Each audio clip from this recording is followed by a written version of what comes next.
উপস্থিত সম্মানিত সদস্যবৃন্দ আগত অতিথিবৃন্দের উদ্দেশ্যে সভাপতি সাহেব বলেন যে কষ্ট স্বীকার করে মহতী সভায় উপস্থিত হয়ে সভাকে সাফল্যমণ্ডিত করার জন্য আপনাদের সবাইকে অনেক ধন্যবাদ জ্ঞাপন করি।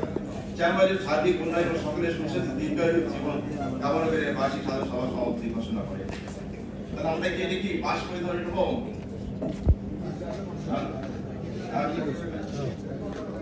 টাকা যাতায়াত ভ্রমণ খরচ 30,140 টাকা, আপ্যায়ন খরচ 1,66,030 টাকা, ভৌত নিষ্কাশন খরচ 12,830 টাকা, অফিস খরচ 21,636 টাকা, বৈদ্যুতিক বিল অন্যান্য 2,07,060 টাকা, গ্যাস বিল 11,000 টাকা, প্রচার খরচ 1,200 টাকা,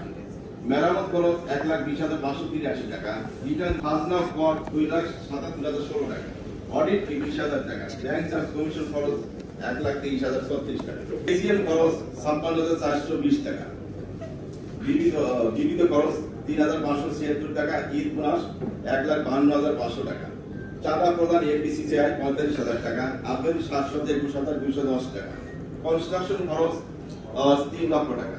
সংবাদপত্র বিল অন্যান্য 15,138 টাকা, শিক্ষা সহায়তা নাই, রপ্তানি প্রফিট 34,415 টাকা, অবচয় 6,59,765 টাকা, উপহার খরচ